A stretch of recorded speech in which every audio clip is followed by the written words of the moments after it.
You all live the same lives. It's very metaphysical, where because we're all one. And I can't read the Akashic Records. I didn't even have a card.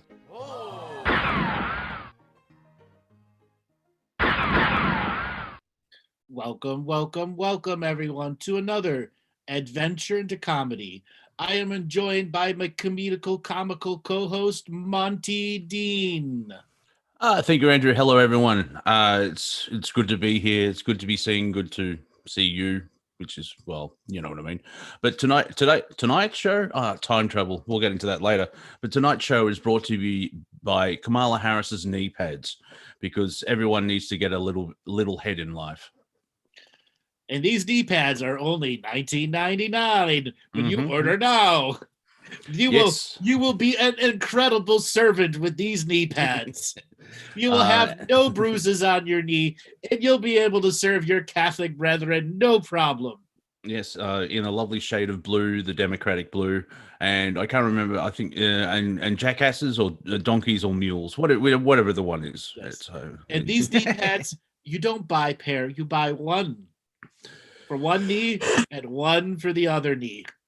That's why we give you buy one get one free. Such a deal. And if you're not sure, but you can still bend the knee, so you only need one. So you can still take a knee for whatever cause you want. So Monty, here we are. How many days after the election now, and still nothing's been decided? Now you want me to do maths? It's way too early in the morning. Day 18, I think it is. Yep. And we have 61 days to go. Allegedly, yes.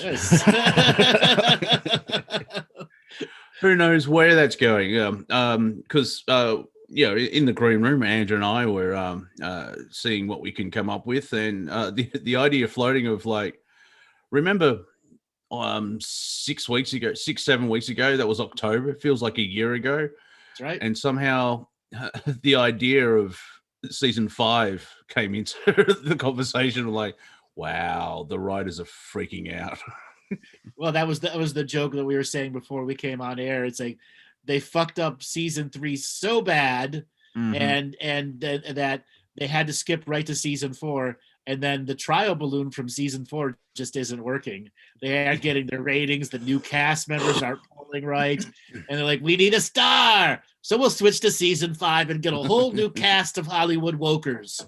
Yeah, so we'll have a recap and then a recap. And then, and it'll be starring Brie Larson and Andrea Cortez, Oxiana Cortez, AOC, and Brie Larson will be the head of season 5. Yeah, AOC's showing her colors, where she wants to create lists of all the Trump supporters, and everyone that's living in a dictatorship of, like, we know where you're going with this.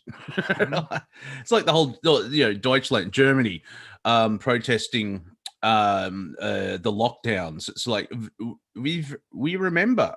We've got this seems very familiar from about 70, 80 years ago. Oh, did you see the footage? This professor who went against the medical groupthink about lockdowns and masks. He was doing an online a live stream on YouTube, and the police broke into his house. He was in the attic. I mean, this comedy, it's disturbing and funny at the same time. I saw the video where they broke into his house when he was live streaming. Yeah. Yeah. Now, I don't know if I'm conditioned to World War II movies, but when uniformed men with guns break into your house screaming in German, it freaked me out, especially also he's in the attic. Do you remember Anne Frank? Yes, Anne Frank in the attic, exactly. It's like, this is really like that prime creator. He's writing a good, it's writing a good joke again. Now, if that doctor was Jewish, it'd have been even better. Oh yeah, that would have just cherry on the top of the cake. Yes. Guten Himmel, what are you doing? Yeah, exactly. Yeah, leave me be. I know be SS. Oh, but his reaction was awesome. He heard the thumping. He walked out of the camera frame, comes back. He's completely calm through the entire thing. They finally find him in the attic. He's like, get on your knees, get on your... All right, then. Very, very stoic German. Like, okay, fine, you know. He didn't freak out at all, which was... But everyone else who's watching, it's like, dear God, you know, this looks very, very familiar. Yes, we are beginning. That same thing happened in United Kingdoms a couple weeks ago, where a person was doing a live stream with a doctor from the United States that was scamdemic, and then they broke into that person's house and ended the live stream. Yeah, the UK's going a bit batty. They want hate speech. Scotland's bringing in something. They're trying to control personal narratives where they tested on you guys in Queensland and in your whole area, and it didn't work there. And they're like, well, I think we got to try here at the homelands. I don't think India's going to listen to anything we want to say. Now, also, for those Australians watching, when Andrew says Queensland, he means Queensland, yes, not the state. He means all the Federation of Australia. Australia, exactly, not Queensland. Yes, Queensland's is in there, but yes, it's well, the Queensland you're referring to is where the Queen goes to summer vacation every once a century. Yes, she stretches her lizard's tail. As you can see, the meme that Robert's put up, I shared that about an hour ago, where it's a great chess thing. You've got a queen and a bishop, and yep. she can move anywhere, so the bishop's in trouble. And it's interesting. I think that the checkerboard's very connected to the Freemasonry and stuff. Yeah, that photo alone's like you could do a 45-minute show on that. I know how irony all of the old esoteric stuff is right out in front of us. Oh, you know how she has a lovely shade of pink there. She's dressed in that green screen green occasionally, and the internet and photoshoppers have gone nuts with it. Where it's like someone's going to get fired at the palace, Star Trek uniform, wearing pizza. Those were quite funny. What did that come out early this summer when she was wearing the green screen green? Yeah, that's the latest one. She keeps doing it. So I just recently watched The Crown season 4, and I love the show. It's very engaging. I'm invested with the characters. Couldn't give a flying crap about the real royal family, but in this timeline, the story, like, oh, poor Diana, Charles is a dick. And Gillian Anderson does a very good Margaret Thatcher. Well, it's Gillian Anderson. I mean, yeah, I know exactly. You can't beat her. Yeah, and in season 1 and 2, they had John Lithgow playing Winston Churchill, and he's completely awesome in that. I don't know about the real Winston Churchill because, when he died, a lot of people in Southeast Asia is like, "Good, die, you fat bastard," because he's anyway. Well, that's Winston Churchill. Yeah, so, Monty, let's delve into something comical, something we can rip into, and we're going to ask our audience here. Yes, Robert's got some great stuff. We want to rip into. So we've got a really big regular audience that comes in every Friday. So we're going to reach into the collective minds of our audience here. We're going to ask you to pull the stick out of your ass and give us some subject matters that we can take the piss out of. What is floating your boat at the moment, my dear chat? Because I'm just like the whole time thing where 6 weeks felt like a year. Like, wow. What are you talking? 3 days? 3 days felt like a year. Yeah. 3 days felt like a year. Yeah. You know, what's the short version as the Galactic historian? What's the very short version of what's happening there? Why does time feel like it's so stressed? Is it just energy, perception, or? Well, you're the lazy Time Lord. Come on. Yeah, well, that's basically only you can define lazy short time.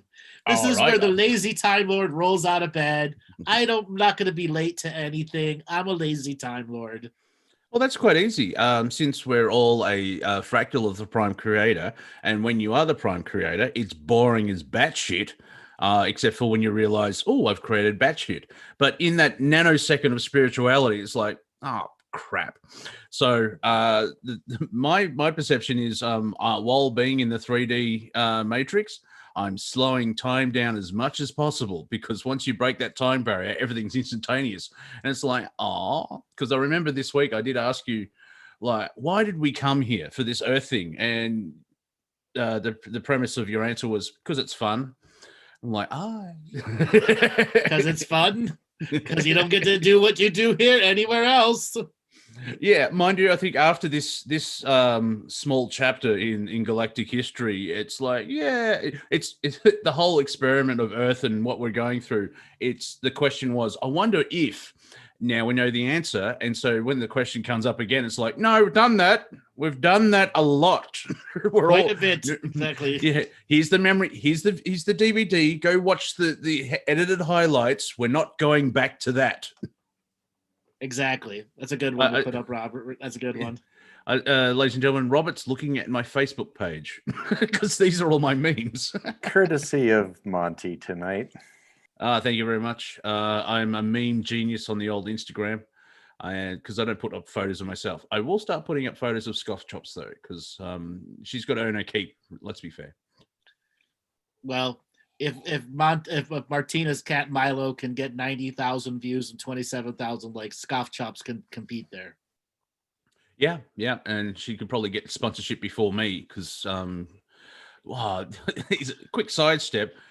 Whiskers, it's the only flavor that do you have Whiskers? I don't know if it's global. It's here in Australia, the cat food. And Scoffy only eats Whiskers. I've tried everything else. It's like, what the hell is this shit? It's like, all right, let's just go to the Whiskers. However, they used to sell 1 kilo bag of dried food. Now it's 800 grams, and the price went up. I'm like, you fucking corporations! I hate when they do that. Well, they're going after the targeted the cat ladies and the cat people first. Yeah, well, see, hermits are now after lockdown for a whole year. Hermits have respect now in society. Yes, that's why yesterday we came up with the 12-step program for hermits. So why don't we tap into that? Ask the audience, what is the first 2 steps of the 12-step anti-hermit program? So, Monty, you're a hermit, so let's stand on stage here and understand what the first 2 steps of being a hermit, of being an anonymous hermit. The first step is to accept or to realize you are a hermit. Yep. And the second step is to realize that peopling's hard. That's why you are a hermit. I'm not going out I'm not going outside. It's all peoply. And that if you want to stop being a hermit, you got to go outside. Yeah, that's as someone Joyce in the chat. Third step is out the door. Like you actually have to leave the cave. Exactly, have to go out and leave the cave. Come to a meeting, a Hermits Anonymous meeting, now, an HA meeting. You can make steps towards that, like say, leave the house, walk to the letterbox, and from there you can when you go buy food, you are leaving the house. So there you go. But then there's a meeting, and if anyone's tried to hold a meeting for hermits, takes forever.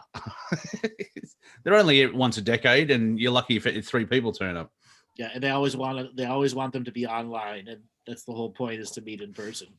Yeah, I do find that interesting. Where, especially, well, maybe not in the spiritual community, but people change their names, and they've got Super Jesus 5000. Gary, no. Like, people change their names. They've got their aliases. We're into transparency. Is that right, Rocket Pocket? A master of the hermetic arts. All right. So we know what the first 3 steps are. Step 4, this is the challenging one. You're outside. You're going to go to a Hermits Anonymous meeting. And you're going to be the first person in the room all by yourself. So you're technically the only person at the Hermits Anonymous meeting in the beginning. Now, you should be very used to this. And then you hear off in the distance the strange sound of feet on floors that aren't yours. And it's not your cat. And you hear the doorknob turn and the anxiety flows. No people. And somebody comes through the door and goes, "Is this the AA meeting?" Yeah, I was gonna... The Hermit Anonymous meeting. Oops, sorry. And then you have 45 minutes to deal with that situation if you've met another human being in the physical reality. Exactly. And then as you're sitting there tapping your foot, going, "Why is everybody late? This is pissing me off. This is why I was a hermit in the beginning." Yeah. Door opens again, and a human being emerges through the door. Hair all flowy in the air, still wearing sleeping slippers and short pants.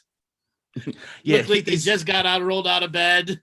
Yeah, is this the sex addict room? No. No. Oh, all right. Please, All don't right. leave. Don't leave. Don't leave. Okay. And then as that person's leaving, the door opens again, and in through it comes a Karen. A hermetic grandmaster Karen. She stomps up to the thing and says, "Hi, I want to speak to your manager." These chairs are all wrong. They're not in a line. What's wrong with those curtains? Where's the person who runs this? What's going on? Who are you? I want to see your manager. Exactly. And then you find out she's running the course.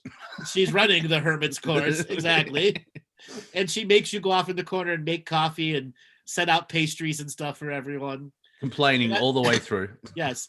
And as you're in the corner, going, "Why the hell would I ever want to be around this Karen? Man, this is why I never wanted to go out." The door opens again, and in comes this old man with a long beard. Comes in with his walker, and his walker says, "Go Trump." And behind him comes his wife, who lives on the other side of the house. "Go Biden," and her walker. They live in the same house, but they're both hermits. Yeah. Okay? Yeah. We can see that because just the division where like friendships have dissolved because of political leanings, marriages have dissolved because of political leanings. I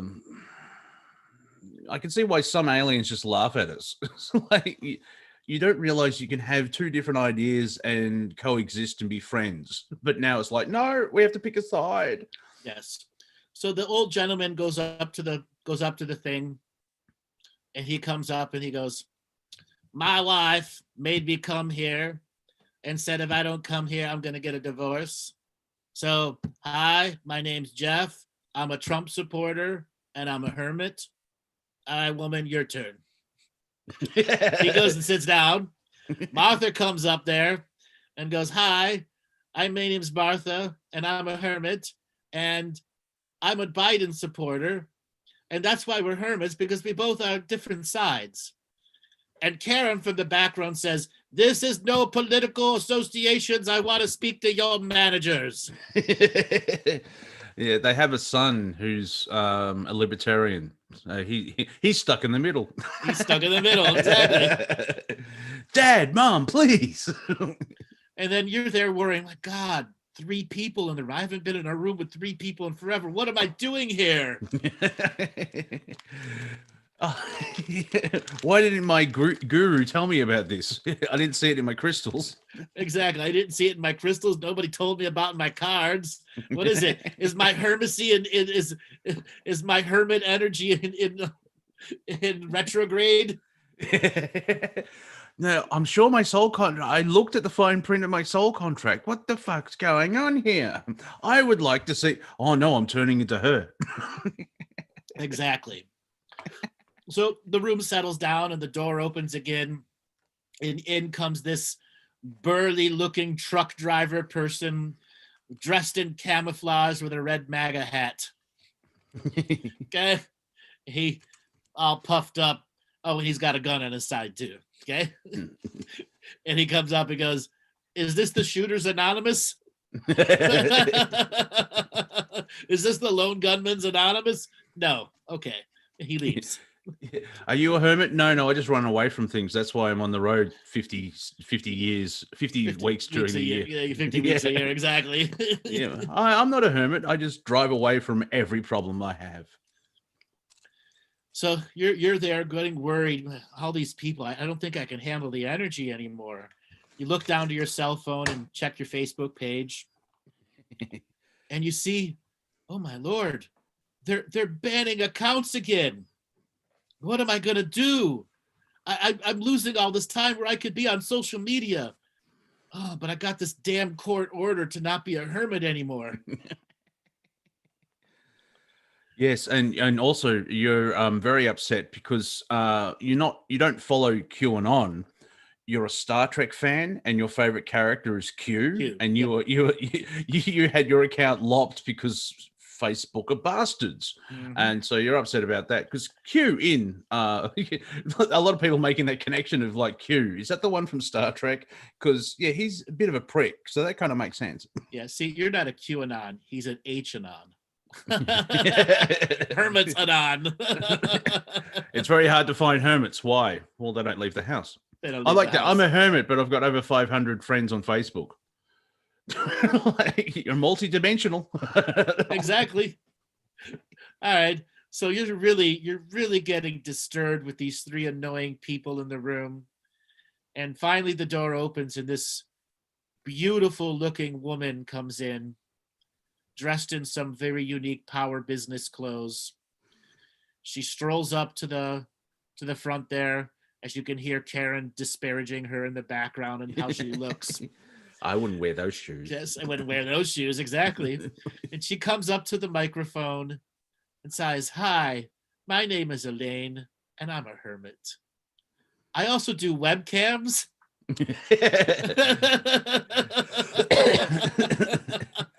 And I need to stop being a hermit. I've admitted the first 2 steps of hermitsy. I'm on the 4th step. I'm coming to a meeting for new clients. Well, hermits. Yes. My OnlyFans page is Elaine Hermit 1. Exactly. And suddenly Karen from the background, "No advertising here. This is not like Facebook where you can suddenly post your link to your place." And Elaine comes and sits down next to you. There was chairs everywhere, but she purposely sits down next to you. Hand you a business card. And you a business card. All right, Monty, I'll let you do the next person that enters the room.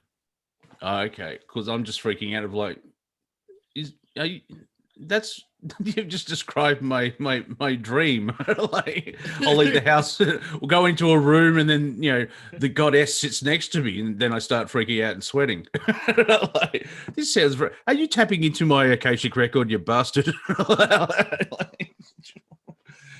See the next person. Well, I don't think anyone turns up. We'll have to come to the next meeting when someone walks in the door. I've gone blank. Of course. The doors open. A largish woman, very happy, and smells like cat. Comes in. It's like, I'm a hermit, and apparently I have to leave the house. And my cats have actually told me to leave the house. They've had enough. So I'm not crazy. How dare you call me crazy? I am a cat lady. I'm very happy with myself, but my family has suggested that I actually get out to meet other people. So I'll meet other hermits, and I won't see you for 7 years. Yeah, and she's a retired Karen. Yes. Yeah, she doesn't need to see anyone's manager anymore. No. Yeah. She's her own manager. She's her own manager, exactly.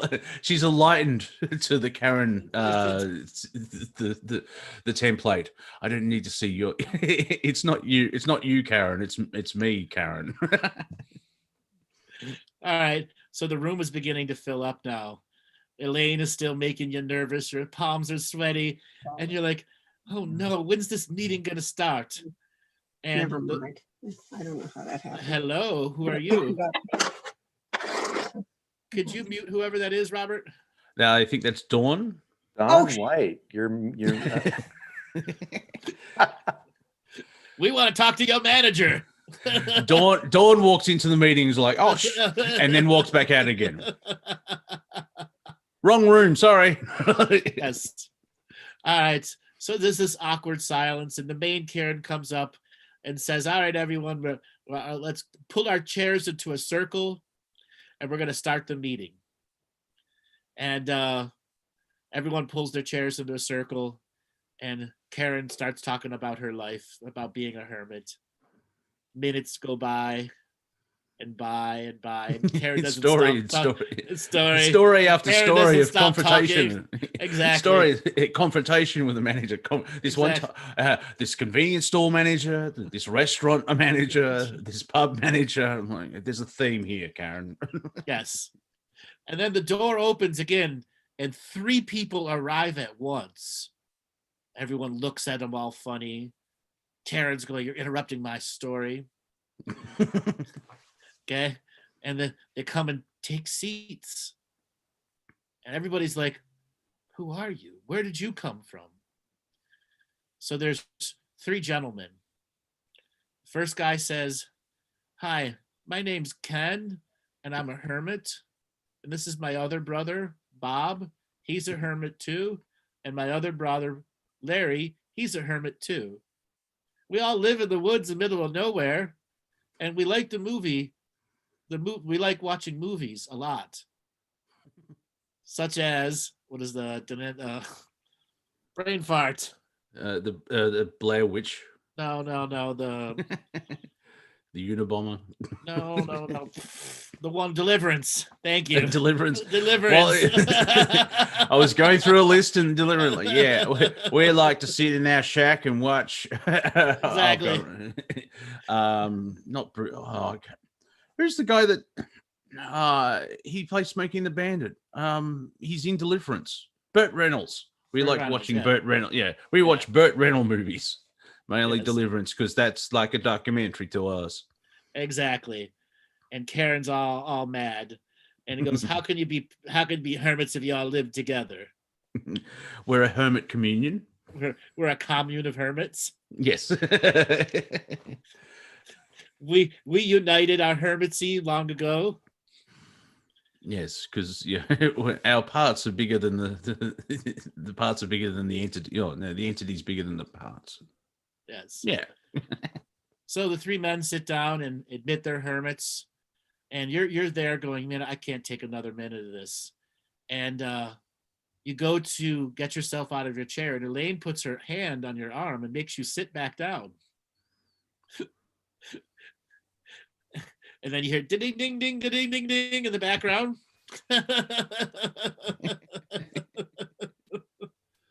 Holy shit, you're strong, Elaine. Thanks, Sean. And you're like, no, I can't take it anymore. You stand up and you run for the door. You close the door behind you going, I'm never going to go to a hermit's meeting again. Never, ever going to go to a hermit's meeting again. 6 days later. 6 days later. Exactly. Oh, I guess I should go. Elaine may be there. Yes, Elaine may be there. My sex drive's been engaged. Damn you, hermit. Exactly. Hermit on this. She rang the bell. I got confused. There you go. Now, for the audience that wants to add stuff into there, who is the next person enters the door? The next archetypical hermit we haven't talked about.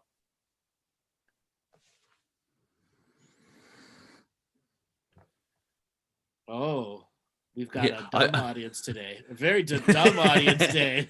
Max Headroom. Wow, a computer created image of a head walks in. It's 2020. I wouldn't be surprised. Sasquatch. You looking for the Anons, a vegetarian light worker. Exactly. Yeah. I like the idea of Sasquatch turning up like, okay, you people are idiots. Leave us alone. I mean, yes, we can flip from reality to reality, but you're ruining the planet, peeps. Dude, you're walking around picking up my shit. And every film of me, it's not me, it's a guy in a suit. We are highly offended by that. Get a budget, for God's sake. Yes. So now we've had an example of what a Hermits Anonymous meeting is like. Mm-hmm. We've gone up to step 6. And over the next few weeks, we're truly going to flush out what the real 12-step Hermits Anonymous is going to be like.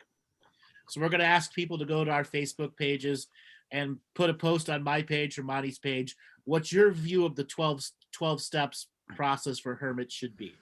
Yeah, and the timing of our Hermit talk is fantastic because Victoria came out of lockdown and most of the Northern Hemisphere is going into lockdown. And so I did find it interesting where, like, this is my personal timeline because I realized everyone's slowly turning into me, where you don't have much money, you're stuck at home. It's like, you've just described my life. It's like, okay, I thought, as we pointed out, like when Barack Obama says, yeah, we're going to make everyone equal. Everyone thought, they'll lift society up and we're all well off. But, the global narrative wants, certain factions wants to push everyone down so they're poor. So there's that vast, there, I'm speaking English and American, vast chasm between the rich and the poor. Great expanse. The great expanse, yes. Exactly. Did you notice after the election, people on the left side, some people on the left side of the aisle came up with, like, they thought that the Trumpsters would react exactly the same as the Democrats did 4 years ago. Mm-hmm. And so they came up with, like, you have hopium, they came up with copium. You have to cope with this. And that meme only lasted 36 hours because they just ran it into the ground. Mm-hmm. And it's like, and also because the Republican side didn't freak out. They just like, well, apart from the fraud, but other than that, it's like, oh, okay, well, the people actually voted and we've chosen allegedly Biden.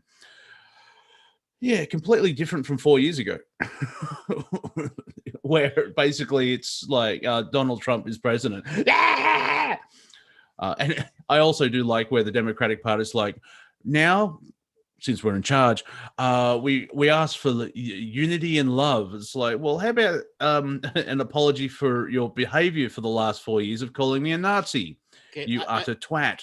I want to say something. If Facebook had not been banning all these conservatives and deplatforming all these people, and the election went through with Biden in the situation he's in now, what would Facebook be like? With the Qers still on Facebook, come on. Oh yeah, I mean there'll be an element. They'll vent it online because there's that keyboard warrior anonymity type thing. But I don't see the Republicans going, you know what? Hey Dave, I'm very upset that we lost the election. Let's go down to the general store and light it on fire because that will show them. I like the Babylon Bee that released an article. So like 63 Republicans after the election got up, went out into the streets and drove to their work. But if the Conservative Party, the Qers, and those people weren't taken off of Facebook, I think you would see people trying to organize marches, armed marches with guns. It would escalate to that point. It would escalate to that point. Yeah. An element of that is because you've seen. I've got to get it right. Paid provocateurs that are acting like Democrats have been. I mean, I don't want to ever hear about Portland ever again, Oregon. I'm sorry to say that, but it's been on fire for nearly 4 months. One block has been on fire. For 4 months. And it's like, we're protesting. What, reality? You look like Satan's burn everything down. That's because it's a stage set. It's a giant sound stage set. Oh, yeah, I know. But the way that idea is put into the narrative, that's where you get the Proud Boy. Yeah, you've got the rise of the Democrats going out and defending with rifles. I'm not saying it's a good thing, but it's a reaction to that action. It's like, why? Look at all these Trumpers and they're dangerous and they've got guns. Well, I mean, you could tell the provocateurs not to burn, loot, and kill. If you didn't do that, you wouldn't have all these nuts wearing red caps and guns on streets. You know, there's kind of a timeline here, people.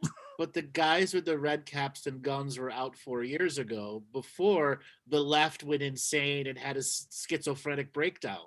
Yeah, but they weren't burning shit down. No, they weren't burning shit. They were peacefully armed protests. Yeah, exactly. Like, you know, that air of "don't fuck with us," all right? That's right, exactly. Yeah.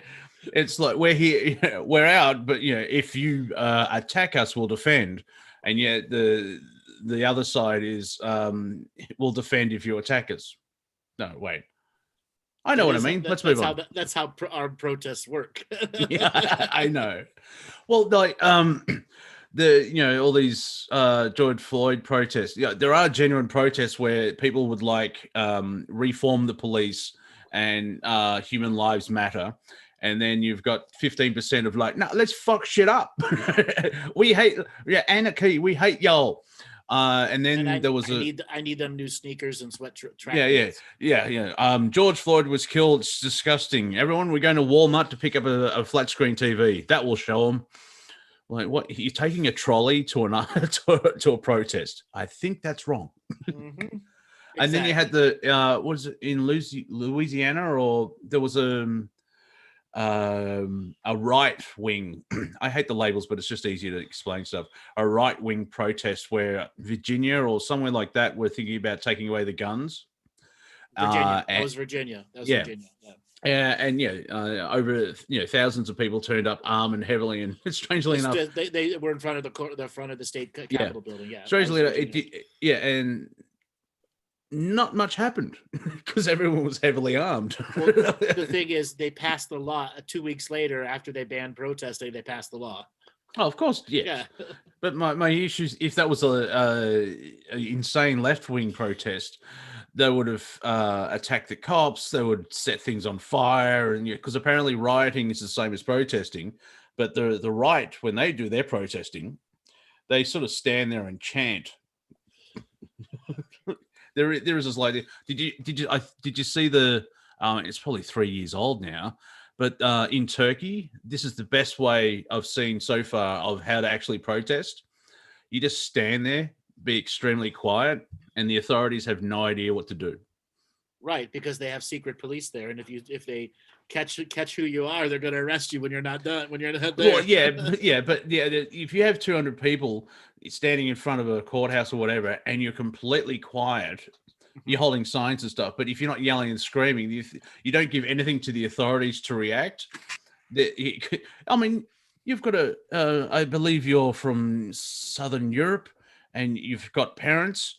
Do you remember in your childhood when your parents were so angry they didn't say a word and you freaked out? Yeah. It's one up from like, I'm not angry, I'm disappointed, like, oh, that's harsh. But if it's like, I caught you do that, sit down. And then there's 30 seconds of silence. It's like, oh, fuck. I mean, so when the parent is so angry they're silent, yeah, that can be devastating.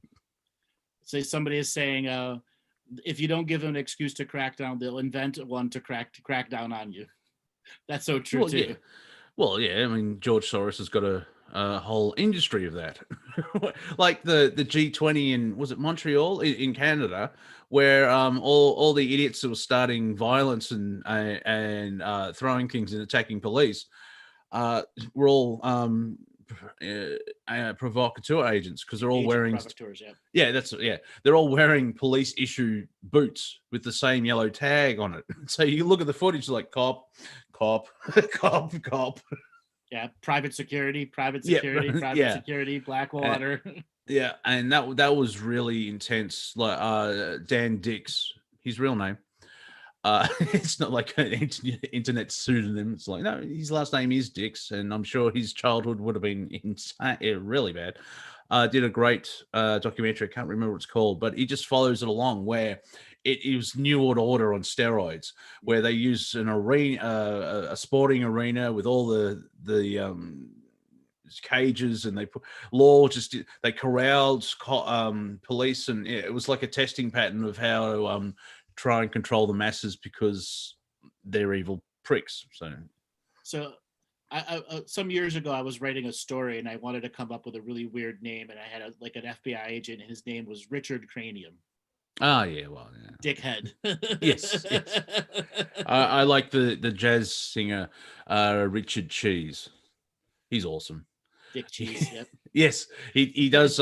He takes metal and hard rock. He covers songs, but it comes out in lounge.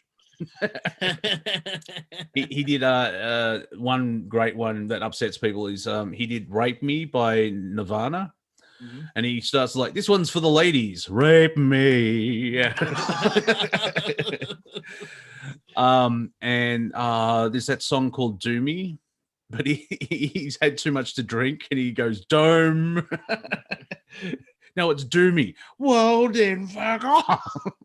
I recommend if you like a bit of comedy and bit of lounge, Richard Cheese is your man. That's right, Dick Cheese. He's the outstanding lounge lizard out there. Yes, I think he's actually in Vegas as well. So, yeah, he covers Slipknot. It's quite good, especially when you hear. Yeah, we're at a point where we're going to ask people to go ahead and raise their hand if you've got something that you want to add to the comedy show. We are going to be taking calls here in just a moment. So click on that participants button. Click raise your hand. If you are listening on Facebook, YouTube, Twitter, Twitch, and want to be a part of the actual comedy show where we look at the chat room, answer your questions, laugh at your statements, or want to be a person that can call in, Robert is going to put up some information for you and those other platforms. You can do it. We believe you can switch platforms. You can enter the Zoom room. You are not violating your hermitsy by leaving YouTube or Facebook or Twitch or Twitter. Really, come to the room here. It's not a Hermits Anonymous meeting. Yes, you can be part of the digital fake reality, which is lower than 3D. It's a 2D reality, which is fascinating part of the awakening, where like the internet is a collective mind and we're all becoming one and we're moving forward. In reality, it's a digital 2D scape where the powers that are trying to still control you. Right. So all of you chicken shits out there that aren't raising your hand, we've got one person who's raised their hand. One whole person who's raised their hand. And we've got a lot of regulars in here.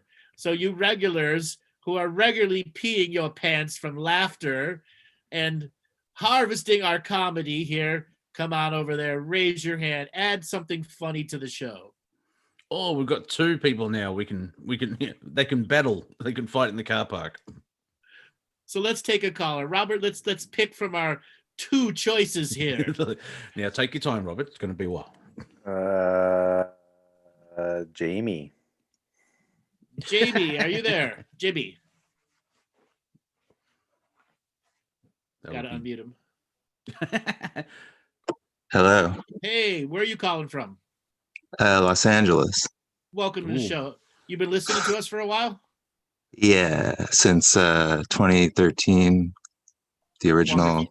Yeah. What do you think of these comedy shows that we're doing? Oh, I love them. They're so much fun.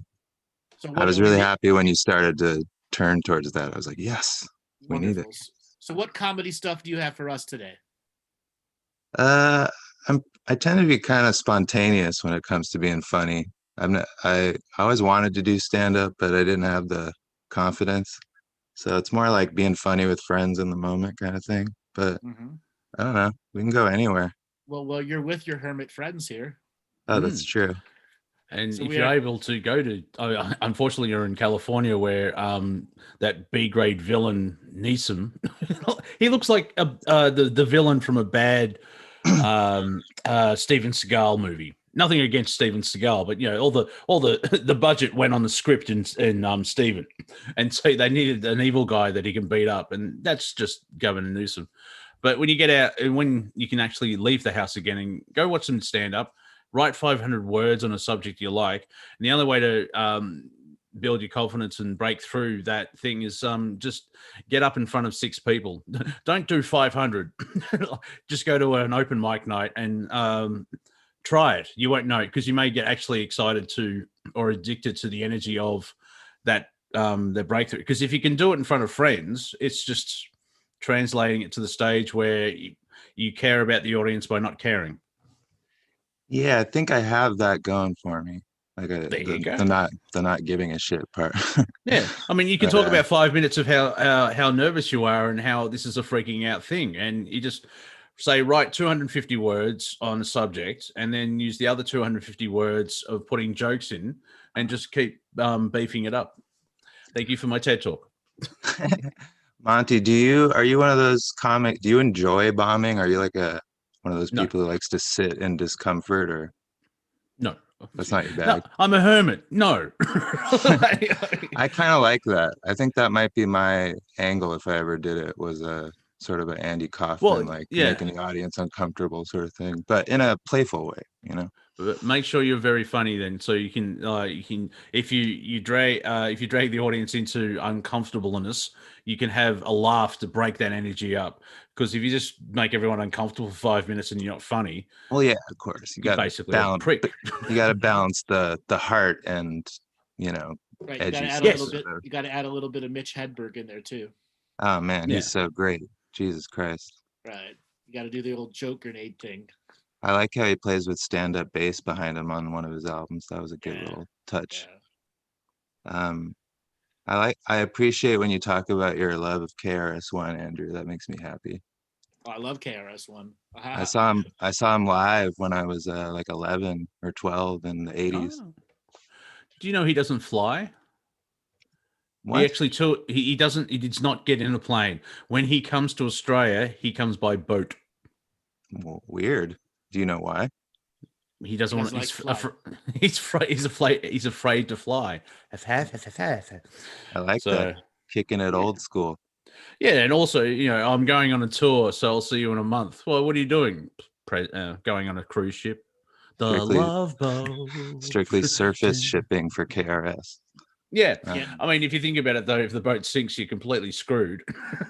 Same thing as the plane crashes. So much knowledge lost. Yes. That's what his name stands for. And actually, you can make it from the United States to Australia in about 9 days in a boat. And then you mentioned once that when you were DJing, you like segued country into KRS-One. Did I remember that right? I did that all the time. That was my country rap crossover, country hip hop crossover. Yeah. Before it was ever popular to do. Yeah. That's a move after my own heart. I DJ too and love weird inversions. Do you know the Scratch Master Freddie Fingers? Yeah, he wrote isn't that? Or no, maybe I'm thinking of Freddie Fresh. Somebody named Freddie. No, who's Freddie Fingers? So Freddie Fingers was the original Grandmaster Scratcher that made scratch battles. Like in the 70s? No, like true hip hop, early generation. It would have been Philadelphia, probably 86, 88. Oh, I love Schoolie D and like 80s Philly hip hop and stuff like that. And then by the time I came around, he had already been doing it for a decade plus, and scratching became its own genre that began being mixed and became scratch battles, where you'd have DJs and scratch battles with segues into techno. I went up against Freddie Fingers, got the shit beat out of me a bunch of times because he was Grandmaster, and it was kick Freddie off the mountain, and it was like a 16-hour scratch battle that he kept winning and winning and winning. You could scratch when you were a DJ? Yeah, I had scratch records and everything. Yeah. Oh, cool. I've heard you talk about like doing trance and stuff, but I didn't. Yeah, I did that scratch too. I had 3 Noonmark TTXs at that particular time. And I had a 2 CD players that I could sample and do stuff with, and one of the tables was set solely for scratching, and I had my segue set on my records or my other music I was doing.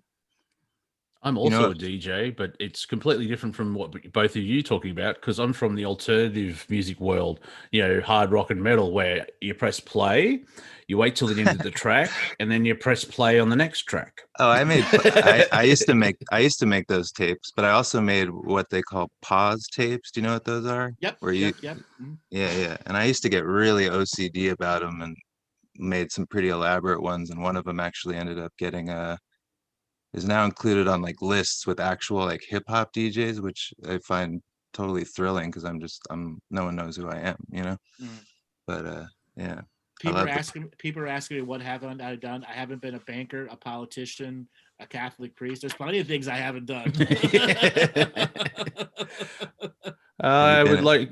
I'm going to write a sketch of you can be our reverend in our sketches where you can from the pulpit. And another thing, See, the other thing I was really popular, I was really good at was I would find records from like the 30s and 40s that had speeches on them. Like I had some Winston Churchill speeches that were the millions of these records were made after World War II. The Abyss of a New Dark Age, which is one of his most popular speeches, and I would sample his original voice from the 1943. And if we don't challenge Germany now, we should all fall into the abyss of a new dark age, and then go into some dark house trance and something like with some awesome negative bass in it. Yeah. I love those moments at raves in the 90s where someone would slip in some cool thing and you're kind of lit up a little bit, your antennas up, Yep. and you Yep. know what I Yep. mean? I did that a lot. And I then I did was it. such a big fan of Diesel Boy. Do you know Diesel Boy? Uh-huh. Oh, I was such a huge fan of how he did his crazy negative bass. Did you ever get into the orb at all? The Orb, Crystal Method, all them, yeah. Yeah, I was big into that stuff. I did samples as well in my world where Korn have a song called Twist, which is basically the singer doing scat over for a minute. And then I would go into Got the Life, which is one of their biggest songs. But in between that, you'd have Ralph Wiggum saying, I bent my Wookie. Boom. So Oh my God, I there's put a so lot many. of put a lot of comedy into mine. Actually, Tool's song Eulogy. It's got like a long 2-minute intro of like all this tapping, and it builds up to goes in. I took Bill Hicks's routine about if you think drugs are bad, go home to your house, go home and destroy your record CDs and tapes, because all those musicians really high on drugs. I mean, the Beatles were so high that Oh, you when did Ringo, that. yeah, I didn't do it, but I put Bill's sample over that, Yeah. and the way that I set it up is when he finished the track on the routine is just before the guitar goes didn't. So it was a great Oh, build up. perfect. You described that well. I even know the pause you did with the really high on drug, like good Yep. impression. I did a lot of sampling of Sam Kinison in my tracks. Ow, ow. Oh, yeah, exactly. Or the fucking a dead body, and just some weird ass things. And then I would do a lot of Metallica, Rage Against the Machine direct mixes, where I'd have two of the records set up with a Metallica album and one with the Rage album, and then my Maid album, which I would go back and forth with my segues and my long trance lines that I wanted to use, and then use my 2D CD players to sample in my other stuff. So I was telling a story with Rage Against the Machine, Metallica, and then my segue into the music that I was using. Loved doing that stuff. Yeah. Did you ever record any of these sets? Oh yeah, I don't even know if I have any more of them. God, that would have been back on my laptop from 2001 to 2003. I probably have the hard drive somewhere. Yeah, and Oh, technically they are in the Akashic Records. So if you That's learn true. to do that, Yeah, Nothing is lost. I'm sure I have the hard drive somewhere. Got to dig those up. 17 years ago, I have to go into the storage unit and figure out which one's which. Yeah. hey, a lot of bands are releasing old stuff on vinyl now. I believe Anthrax is releasing their albums on from the 90s on vinyl, and there's a band here in Australia called This Is Serious Mum, or TISM. Before that became a meme, and they're releasing all their they broke up in 2004. They're releasing all their back catalog on vinyl, mainly because the lockdown screwed everyone with money. So all these bands have like, you know what? we could release music and vinyl and all this new stuff, and it's generating. So just add it to the quiver of what you do, Andrew. Where on the Galactic Historian page, you can have a music section. Well, I mean, it's all hijacked music. It's not going to be legal. Well, it'll be free. Yeah, it's got to be free. Yeah. And then, are you familiar with a group called Rabbit in the Moon? Yeah, I saw them in the 90s. I love those guys. I like Love candy those guys. flipped and danced and did all that to them. Yeah, they were really. I sampled a lot of their stuff too, and then obviously Sasha Digweed and Juno Reactor. Absolutely, Juno Reactor is probably the greatest musical influence over me. I know them from The Matrix, and realized we've turned this show into a music show. Hello, everyone. And well, Sorry, that happens when I'm talking. You originally knew them from Juno Reactor from Mortal Kombat, even though they were huge before Mortal Kombat. Yeah, they got into soundtracks. That's why. Yeah, they got into soundtracks because they were so huge, and then once they got into soundtracks, because I think it's the second Matrix film, most of the soundtrack is with them, or what the first one was mainly rock bands and like Marilyn Manson and White Zombie and all that. Yeah. And then the second one is like, well, let's crank it up, and I think it's 2 discs, and it's it works because obviously in a dystopian future like that with transhumanism and blah blah blah, you don't really want Slayer. I mean, it works, but like it's more Fear Factory. I'm saying, but yeah, it's you have the electronic, the dance, or the techno. Oh, Fear! Did you just say Fear Factory? Yes. Did you? Oh, they're from my hometown, LA. Want to know something about? Yeah. Want to know a little? Want to know a little tidbit about them that their guitar player told me? Because when I was a kid, I used to go to his record store. What? The singer has 3 balls. Well, the singer quit, and which is really weird because they've got an album coming out next year. Mm-hmm. So that kind of makes sense if you think about the way he sounds, Yeah. Ah, yeah. And then you got the classic Prodigy and Moby and group guys like that kind of made it semi-famous. Well, Prodigy definitely made it famous, but love Moby. His battle between him and Eminem was really fucking funny. What was the battle? I missed it. Is that because they look like each other or something? No.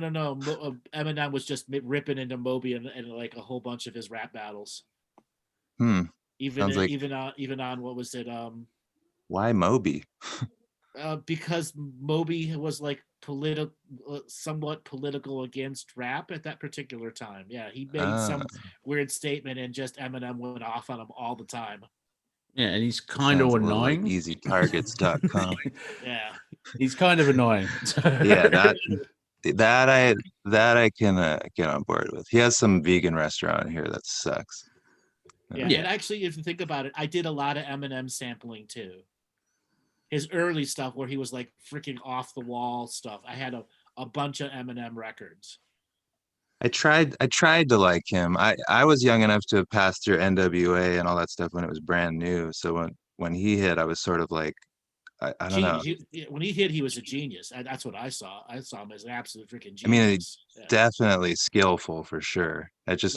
I don't know. I'm real particular about stuff I think, for some reason. His third or fourth album, it was wearing a bit thin. And also there's an element of he was so famous, or and he wasn't as hungry as he started out, because when you're starving you become more creative.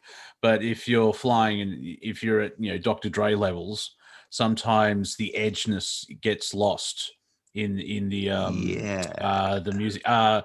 The D. Snyder, who was in Twisted Sister, after that, We're Not Going to Take It album went through the roof, and because they were basically renting and what's the next teen anthem? Where's the angst? He's sitting by, after all that success, he's sitting by the pool and he's got a Ferrari in his garage in his new mansion, and he's like, how am I supposed to write the next edgy song? It's like, I've got everything. So it's interesting to see when sometimes fame does change, but then there's other ones where, like the story of Metallica, it just built and built and built. It sort of peaked with the Black album, and they enjoyed it, and then they nearly broke up 10 years later. But now they're still doing it. They are very grateful what's going on, and they love their fans because when they look out into their crowd. Up until this year, last year they would look out into their crowd, and you would see almost 3 generations of the same family watching the band. Where someone who went to see them in 1984 has their son was probably 10, and then their son got into Metallica, and he probably had a daughter or a son in 2000. You know what I mean? I think it's 40 years next year that the band's being in existence. Wow. That's crazy. Yeah, that just shows how old everyone is. Like, wait, Metallica's turning 40? I can't remember October. That was only 6 weeks ago. All right, Jimmy, thanks a lot for calling. We got to move on to the next caller. You're a fun guy to talk to. Oh, cool, man. No problem. Thank you. Take it easy. All right, remember, let's spin up the wheel of callers and see who's next. Okay, Nate, you got a signal to unmute. Nate, are you there? I am here. Can you hear me? Barely. Yes. You sound like you're a mile away. Really? Because I have a blue snowball mic and I'm talking right into it. You got to turn up your gain then. My gain? Yes, the back of the snowball mic. There should be another little gain thing. Or you're not actually on your mic. You're not actually speaking through the microphone. Or maybe Zoom audio. Come back to me. I'm going to check my mic settings. It might be feeding through the computer mic, not the snowball. Robert, Robert, what does it sound like to you? It sounds clear like a snowball mic. I think you just need to bring up the volume inside of Zoom.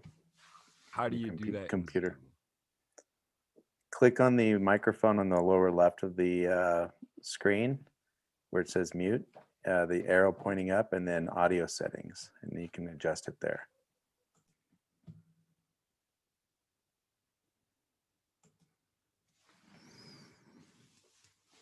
We are live, ladies and gentlemen.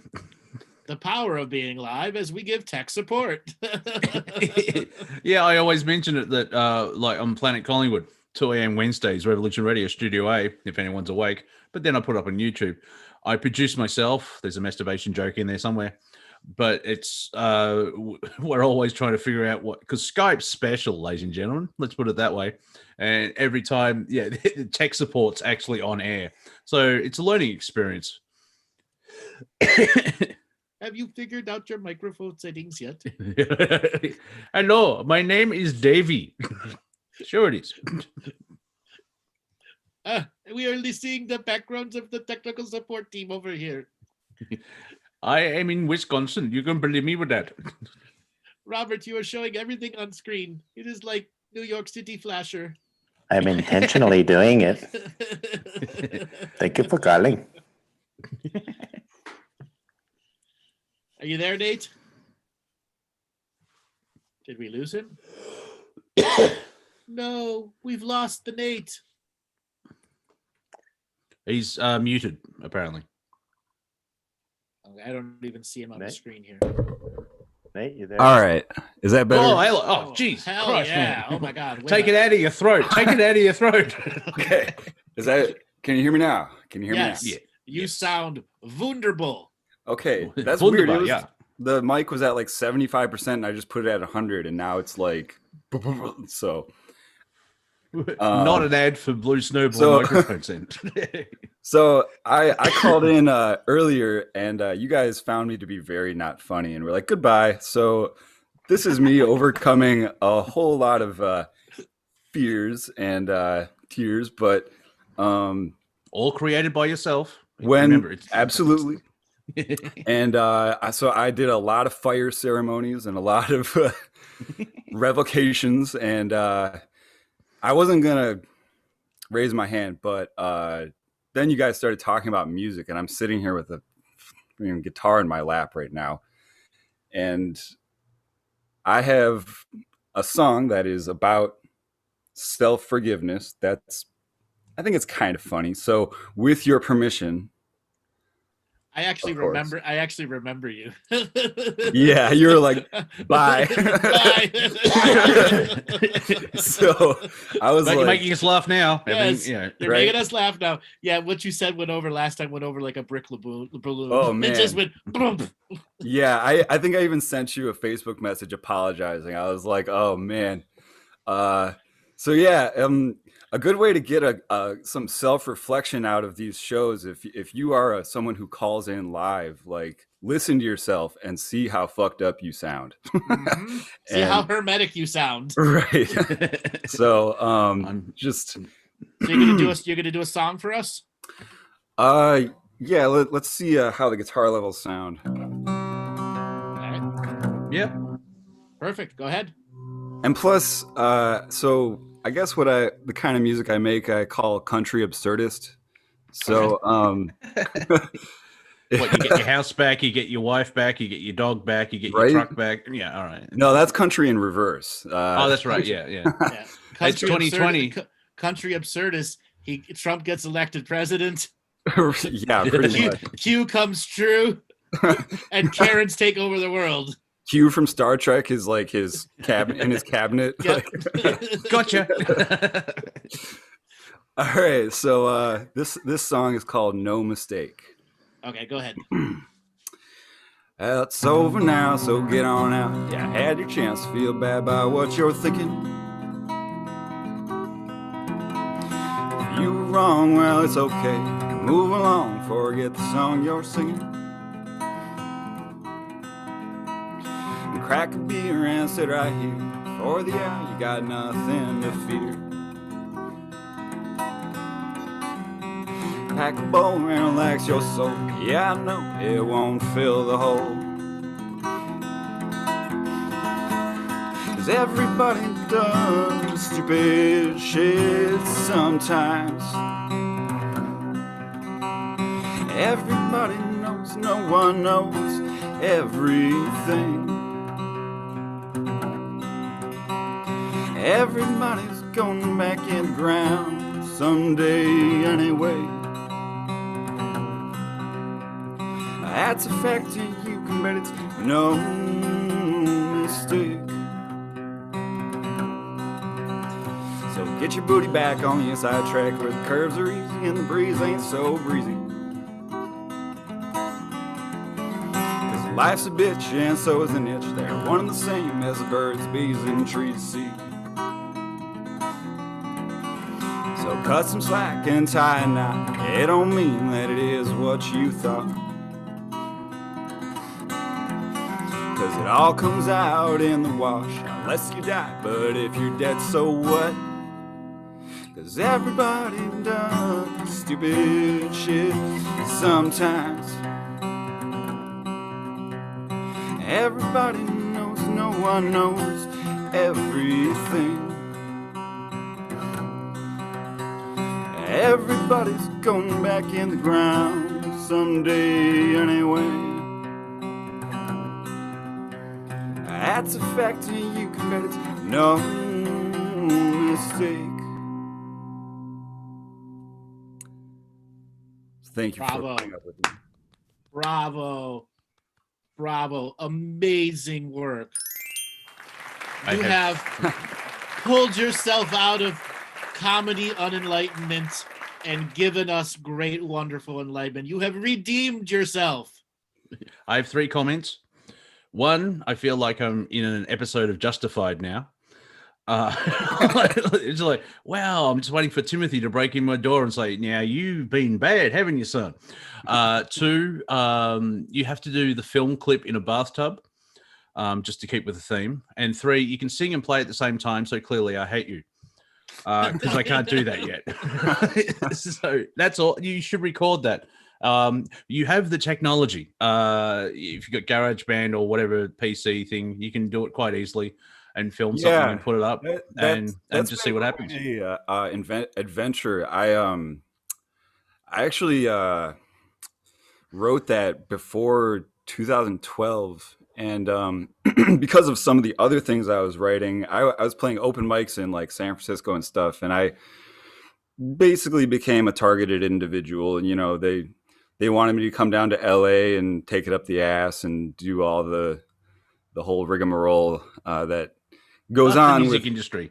the satanically run music industry down there. So I kind of had a nervous breakdown and bounced out, and have been chased around for the last 6 or 7 years in various capacities. But I'm getting over that identity, you know. Oh, cool. Yeah, because it's a releasing great time. Virtual hooks that created that dynamic. So I really thank I you, would, I would Andrew, for everything that all the work that you do has really, really helped me pull out of that. Just even in the short time that I've been working with your regimen. Thank you. I would actually sharing your frequency with us. Yeah, I would actually get back into it, because the music itself and the melodies, it's a good escapism. Humanity kind of needs that, because everything's just going batshit crazy. As well as if people start listening to the lyrics, they'll hear the message. It's a type of song, and I don't mean this in a bad way, type of song where you can sort of ignore the message because it's just presented so well. And then you have people like who will get into it, like, wait a minute. And it's similar to comedy, where we're making fun of serious subjects, but the information gets through instead of like, welcome to our show today, we are pointing out how Satanists run. It's like, no. Right. I'm flattered. Honestly, yeah. I wrote that when I was performing at a place called the Brainwash Cafe in in San Francisco, and it's actually in the same building.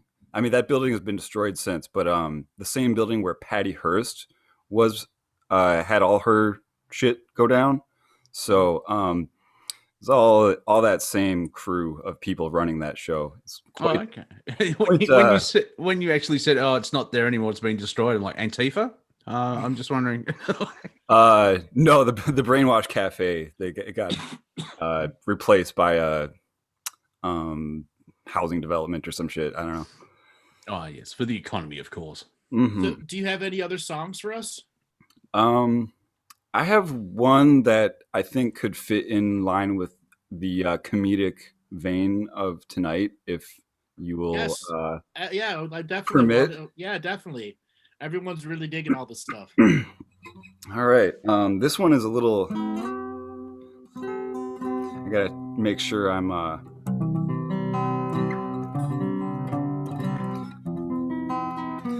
I do have some music up on my YouTube channel. I've been struggling with recording equipment, but this is kind of an extension of one that's already up on my channel. But let's see. This is called "The Man, the Guy, the Gal, and Me."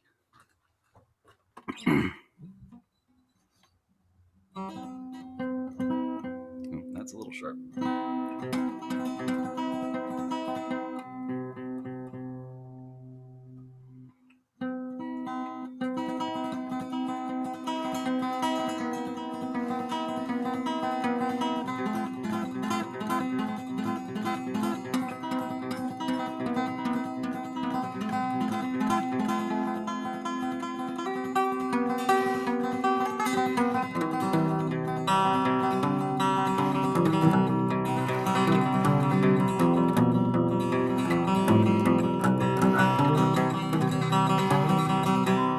Well, there once was a guy, once a man, but he had no hands. He played guitar like a railroad tramp.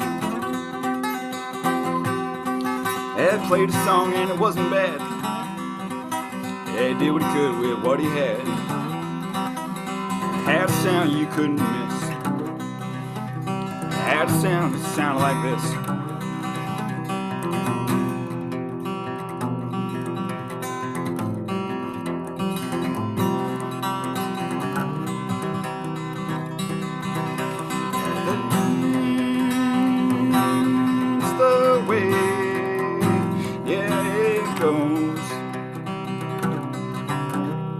Well, there once was a guy, he lived in the sky. He swore to God that he couldn't die. Well, he had a car called a shooting star. said he'd go to the moon, that it wasn't very far. Well, shooting star, it had no top, no brakes neither, and couldn't stop. That's the way it goes. That's the way it goes. Well, there once a gal, but she had no pal. She wrote this paper of personality. Well, she couldn't find a guy who was kind and clean, 'cause really most guys just dumb and mean. So she settled for a guy who was sweet and nice.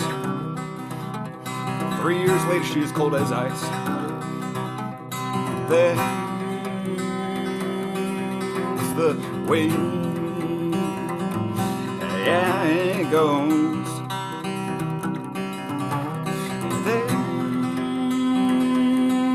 That's the way it goes.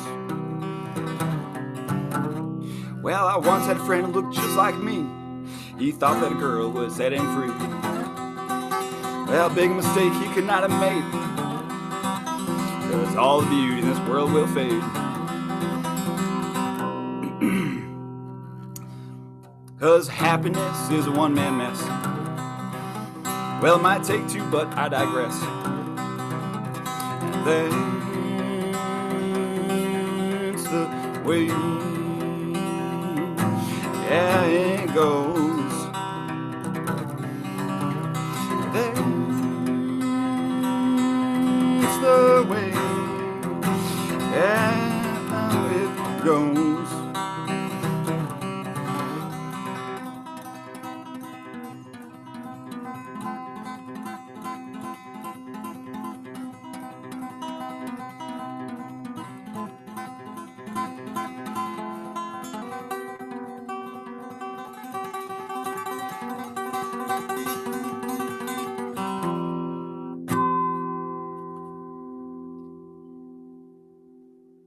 Bravo.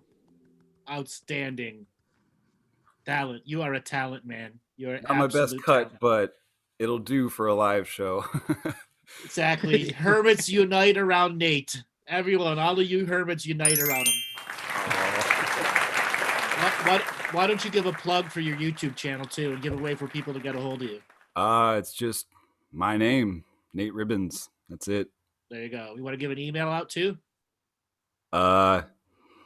I know, Mr. Mr. Hermit. Hey! I want to get people contacting me. What's going on? No, you leave a comment on my channel, and if you're not a sketchy, if you don't set off my sketchy dar, I'll give you my email. That song made me feel like I was in a Deadwood episode where I was just waiting for an Englishman to come out swearing at me. You know, it's interesting. I grew up going down to South Dakota and Sturgis and Deadwood, and my grandpa is from there, and we would drive down there every summer. I'm in Minneapolis, St. Paul right now, so it's interesting that you keep bringing up that part of the country, which is kind of my like spiritual safe zone roots. I don't know. Yeah, it's like it's synchronistic. Like what? Like you know, in the spiritual exercise, they're like visualize yourself in a safe space. Like I visualize myself in my grandparents' backyard.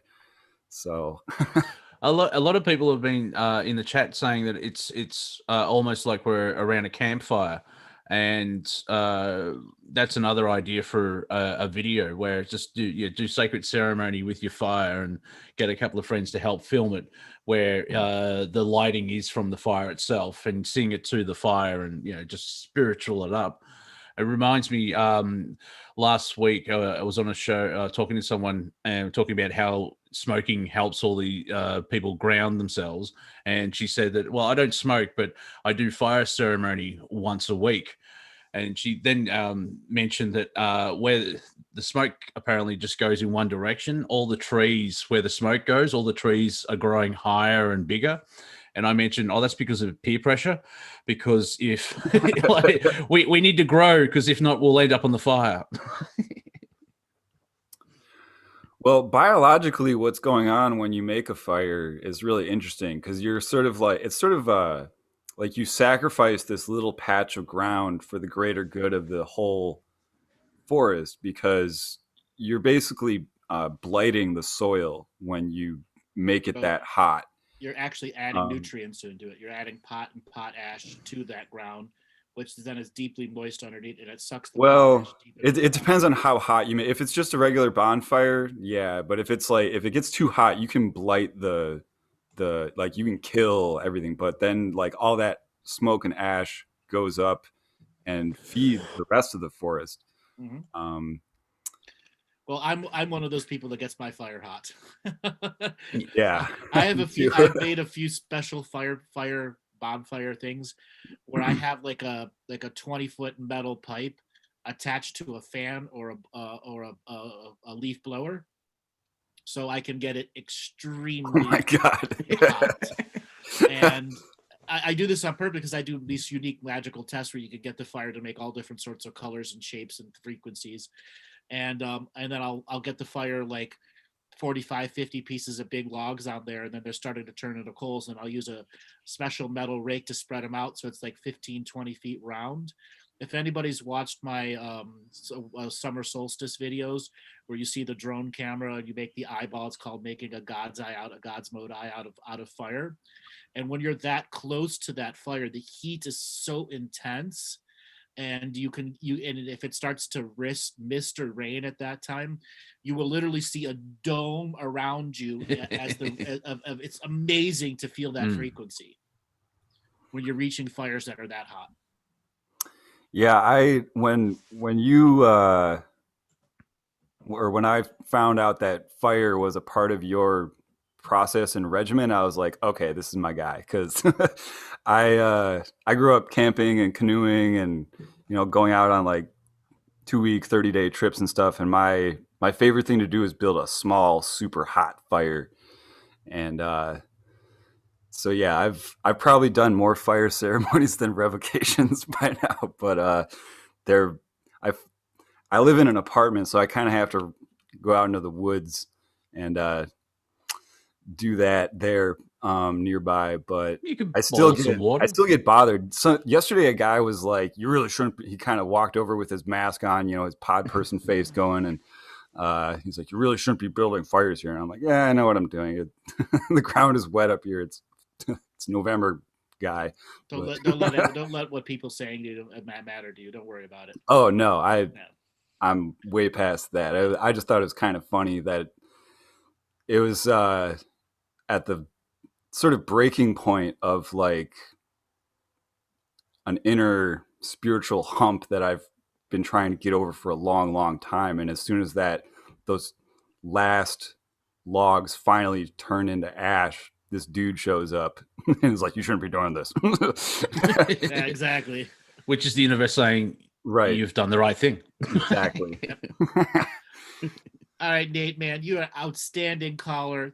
Thank you so much for calling in.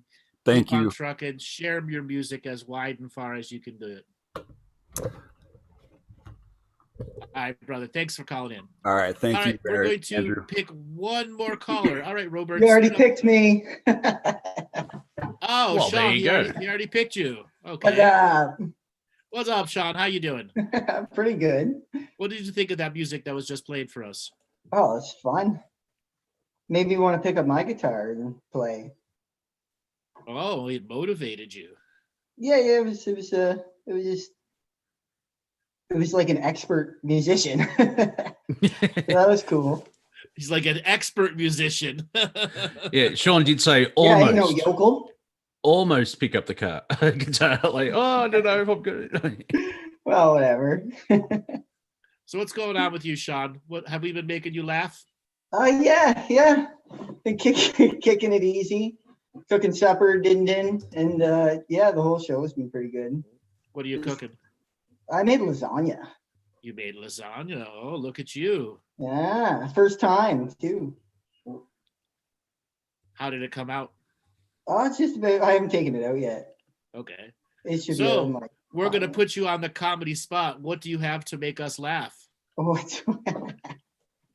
I don't know. I'll just share. I'll reiterate. I don't know. Did anybody watch that colonoscopy video that one of your friends shared with you?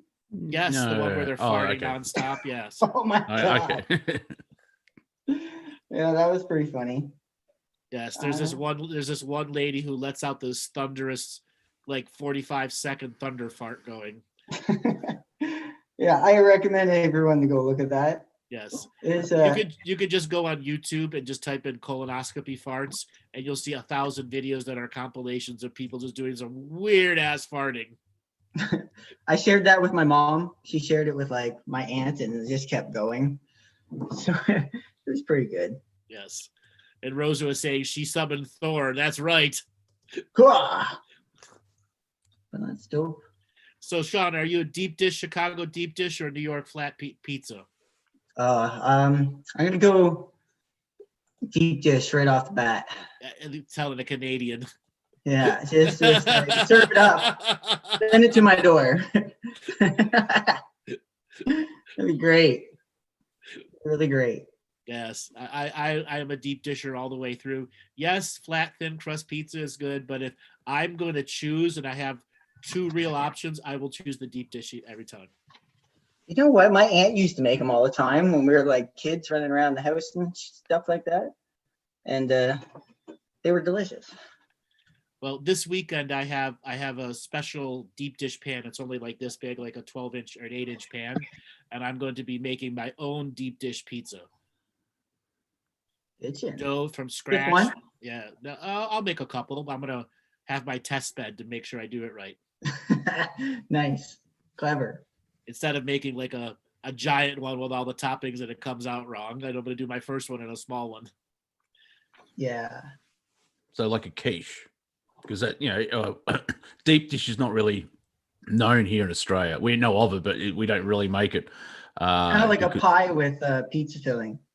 Yeah, but when you say pie here in Australia, it's like we have a meat pie, and it's just really weird. You want some pie? It's like you're having pie for dessert. That's beef and gristle. You got to see it as it's an upside down pizza.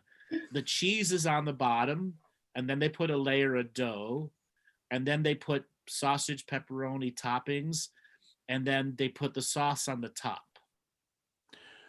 And it's 4 to 6 inches thick.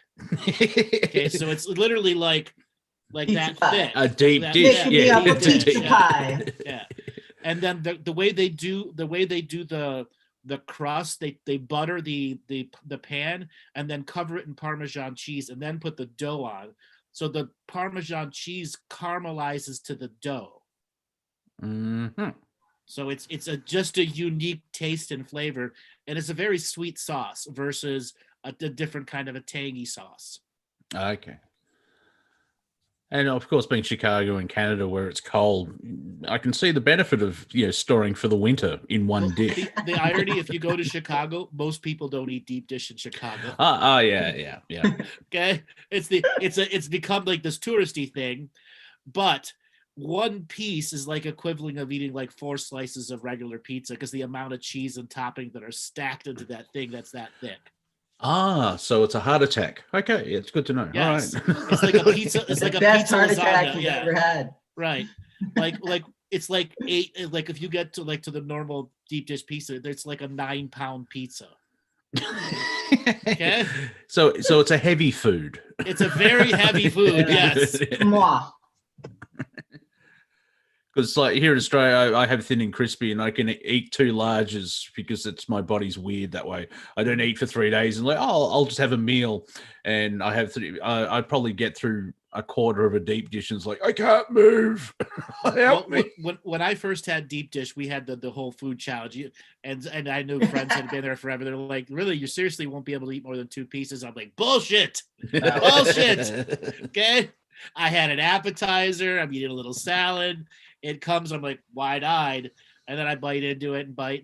At the end of that first piece, I could do a second piece, 2 bites into the second piece, I'm like, oh no, I haven't had this much cheese in like a year. My colon is going to be upset. Right.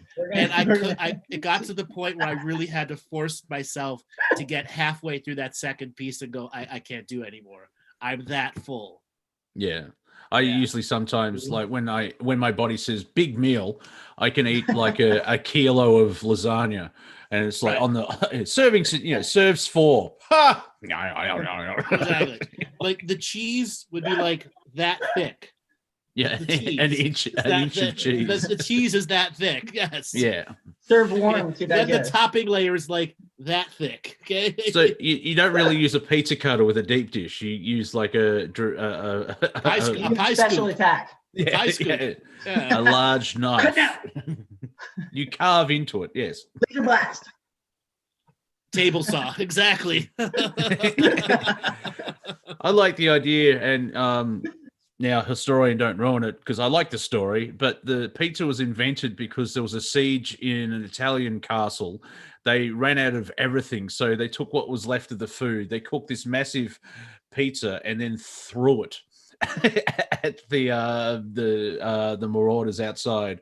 I don't know if that's real or not, but I like the idea that pizza's a weapon. I believe that's how the nacho chip was invented also. Nachos were invented in Texas. There's a real story behind that. There's a real story. Nachos were invented in Texas, and the guy that was the chef. The restaurant was closed, and his cousin said, "I have people that are coming over. You got to cook something." He's like, "I don't have anything. We're closed." So he deep fried some tortillas real quick and threw shit together. That was it. Invented food. It reminds me, for the last 4 years, people are like, it's Santo Domingo or whatever it is. And so here's our Mexican word of the day, nachos. I'll put it in a sentence. Hillary Clinton is nachos president. Yes. So Rosa's asking, is Caesar salad invented in Caesar's Palace in Las Vegas? No, it was invented in France. By someone called Caesar? No, it was just No, the name they No, gave. I just made that up. Yeah. Oh, okay. Yeah. The peppercorn dressing is the key to that. Okay, because I was scared for years if I actually had a Caesar salad, eight of my friends would stab me in the back. Yeah, peppercorns and anchovies. So that was a French Provence French dressing. Peppercorns and anchovies. Yes. Something I've never cooked with. Those little fish. Oh, now, I love anchovies. Mm-mm-mm. Here's drama. Here's a real question for you. Does pineapple belong on pizza? This is absolutely, it does. Yes, it does. Yeah, I was a critic on the matter for a very long time until I just ate it. Yeah, because here in Australia, there's people in Australia like pineapple doesn't belong on pizza. It's like since the 70s, you can get frozen pizzas. It's called Hawaiian. We've based our whole civilization here in Australia on Hawaiian pizza. The first time that is known when the idea of the Hawaiian pizza, which is just pineapple and ham, came from Germany on a cooking show in 1957. Yes, we had bacon bits, pineapple, ham, and bacon bits. Yeah. Yeah. And now it's this whole thing of like, you're uncouth if you put pineapple on a pizza, and it's like being Australian. What? We like Pizza Hut. It's named after a hut. That's where they had the Hawaiian pizza, and it makes it's not that massive jump to the conclusion of like I'm going to put fruit on it. And it's like, well, why not? The humble pineapple is fine. Someone put a potato on or tomato on there. So when I went to Greece, I don't know, this was one of the times that I went to the Greece with my dad. And I was on a really long trip with him, like 80 days. And we decided, he's like, we're going to get you some American. We're going to go get a pizza. And so we ordered a pizza, and we're at the seaside place, and it's a villa. He knows all the people there. And this pizza comes out, and there's a whole deep fried fish in the center of the pizza. Okay, surrounded by cheese that was clearly not mozzarella. Okay? And the bones were still in the fish. Identify. Yes, bones were still in the fish. No, it turned out to be a cheese called a casera cheese. Of course. It's like a really, yeah. That's funny. It tasted good, honestly, but it was like, this is pizza. It's funny because I got the same story when I went traveling for my first time out of Canada and went to Switzerland when I was 18. And there was black olives with like the nut in there, the seed, but you had a fucking fish on it. Yeah, I had a whole fish, bone, a deep fried fish, head, tail, everything. Yeah. I love olives too, but when I do my victory lap of the Earth after we're free from this shenanigans. All right, I'm Space Jam it. I'm going to actually just do a food tour. I'm going to go to Rome for pizza. I'm going to go to Switzerland, Belgium for chocolate. I'm going to miss England. As much candy as you want. Well, that as well, yeah, since I'll be a light being. I will go to Edinburgh because they have deep fried Mars bars. Oh, yeah. Only the Scottish is like, I've been drinking for 8 hours, pure Scotch or whiskey. I feel like we should take a chocolate bar and deep fry it. That would be great. Obviously, actually, I had one once. It was all right. There was just the family hype. Yeah, you don't really want to. I'm not having haggis. That just sounds like we'll run out Haggis of food. is actually, it's very tasty. Never had haggis is very, very tasty. Uh-huh. Don't crumb on it because of the name. It's actually quite good. No, don't dish it out till you smell that fried intestine. No. Yeah, it's not the name. It's the ingredients. What we take all the shitty bits of the sheep, right, and we put it into the colon. The aroma. And then we boil it. It's great. The aroma from those innards. Yeah. We got the idea from Native Americans because you use every part of the animal. It's basically sausage, okay? In it, okay. That's one thing. Apart from when I watched The West Wing, apart from understanding how the American political system works. Eggs? No, that Haggai. Or it's the budget for the new Alien movies not that big. But with the West Wing, they have this thing of like a lot of people don't like. A lot of people eat sausages until you tell them how they're made, and they use that in the political thing. It's like you can say something, but you don't have to give out every detail. A lot of people love a lot of things till you tell them anything about it. Yes. So, Sean, when you were traveling, what are some of the more unusual foods you've had? Oh, unusual foods.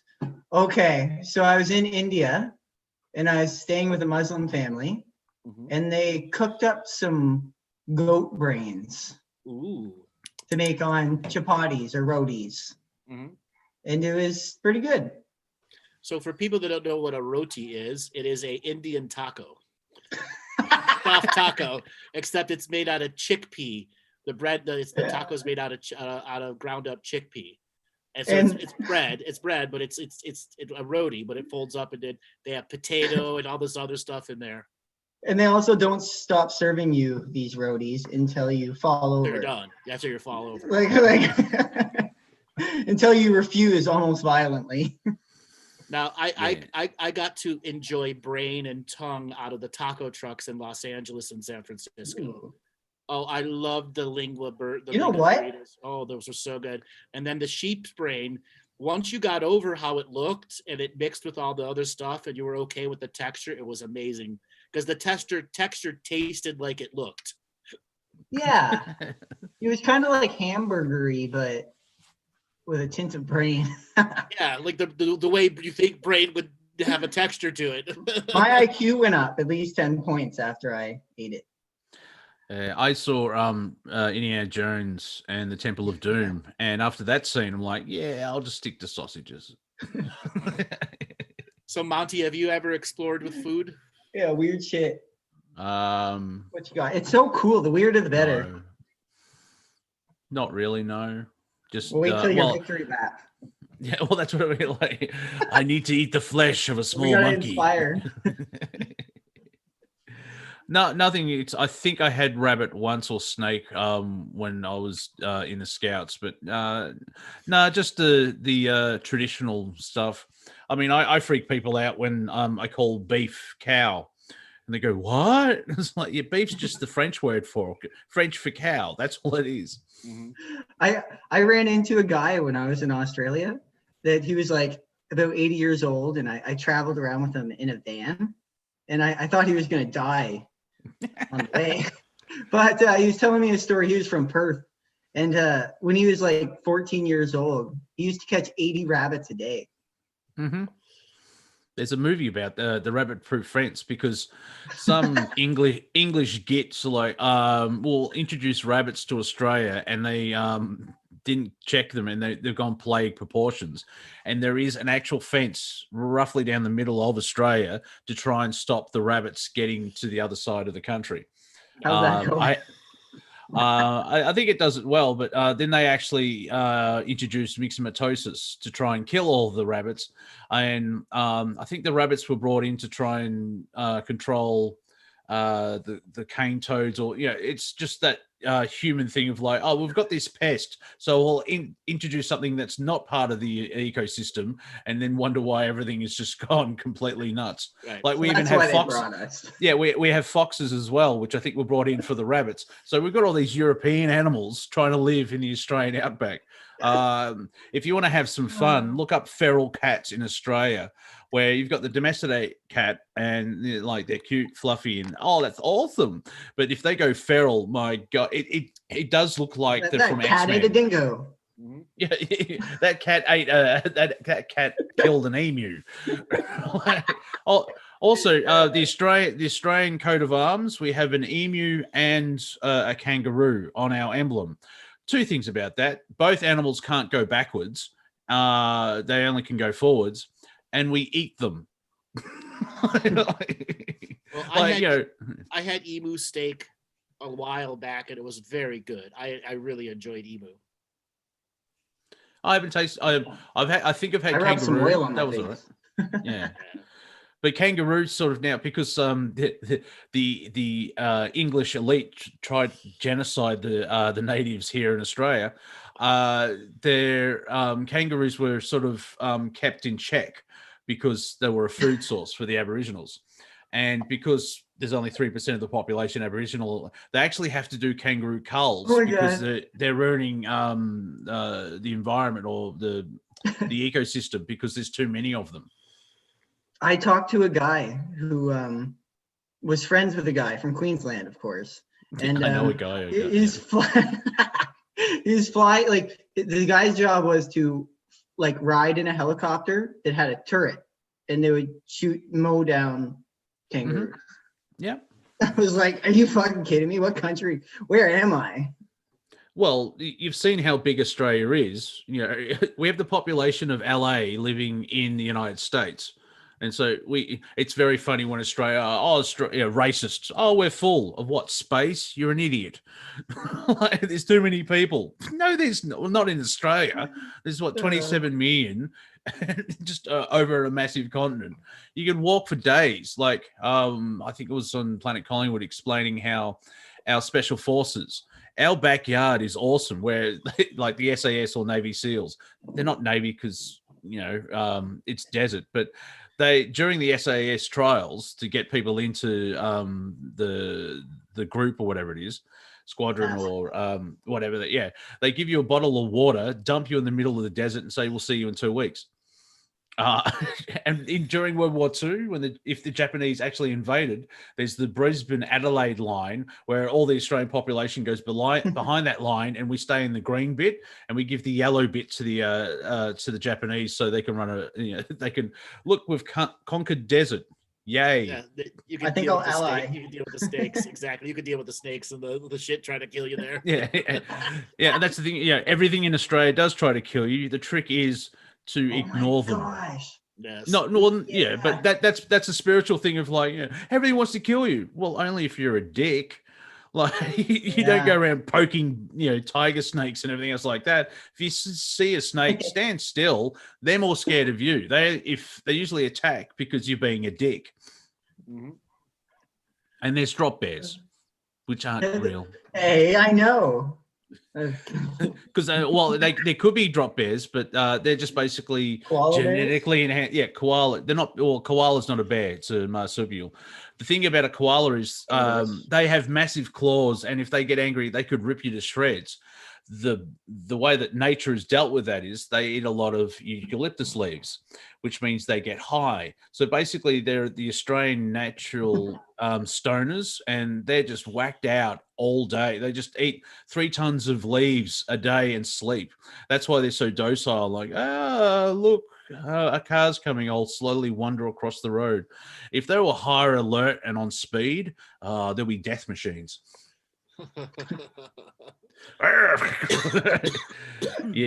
yeah, like a sloth, but angrier. Qualifications. Yes. Yeah, they have the qualifications, you know.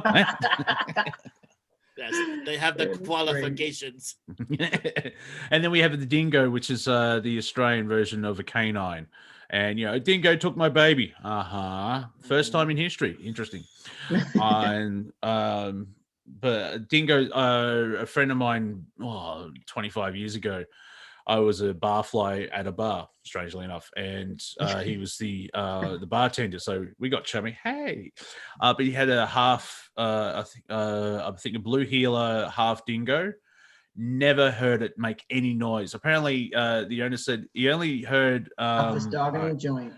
Yeah, they're just super friendly, awesome, quiet. Never. I think she made one noise once where she was defending him, or someone stood on her tail accidentally. But if you get the right animal, it's just like completely awesome dog, and it's great, interesting, and fascinating and sad at the same time. Where you just have the right pets, or these animals because they're on a shorter lifespan, aren't they, Andrew, compared to a human? I'm trying to. I have flashes of when Scoffy leaves me, and my entire being's like, "Not now! Don't go through that now! Don't live it now!" It's the transition, because especially cats, you usually spiritually, cats turn up for their reason at the right time, and they're there for you. My friend had cancer, and this white cat turned up when she found out she had cancer. This white cat just turned up in front of her building, and when I think 2-3 years later, when she was completely clean of cancer, he just wandered in front of a truck and left. Mm-hmm. Yep, yeah, happens a lot. I saved 20 people, says the cat. Like, just going through cat lives. Yeah. My housemate had a wonderful cat. He lost his top fangs, and he's still a great mouser. His name was Falcon, named after the Millennium Falcon. He taught Scoffy how to fight and hunt. So there's that awesome thing of like, wow, they would play fight, and everyone's like freaking out. It's like, no, they're just Falcon is being the master and helping Scoffy learn to hunt and fight and all that type. So it was a Padawan journey. Like, yeah, well, yeah.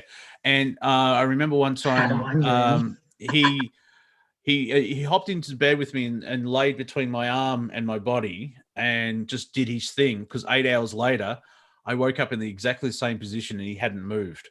He was such a powerful spiritual entity, and unfortunately he's moved on. I didn't see him. I only saw him once after I moved, and he just came up and sat on me because he just knew the energy and everything else like that. So it's like, oh, they're awesome, but when they go, it's like, oh, I'm going to go spiritual Karen.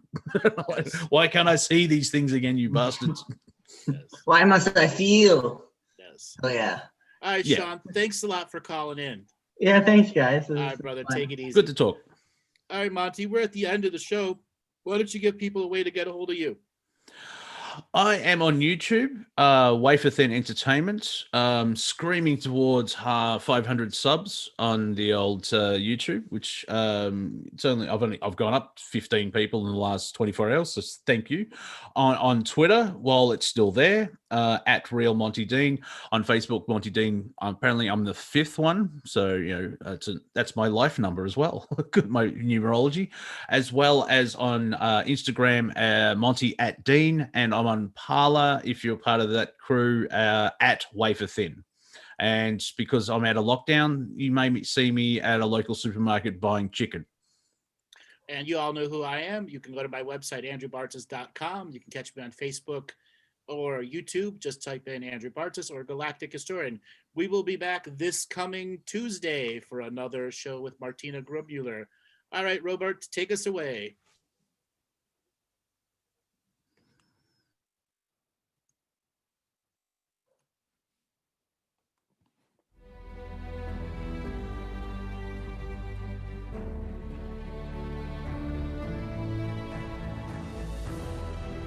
Each different bubble of reality is true.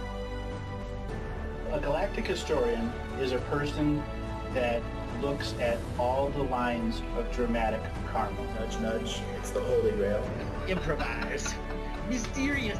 It's counter psychic intelligence. Why is DNA farming of this star cluster so important? Because we do manifest our reality. We do create our reality.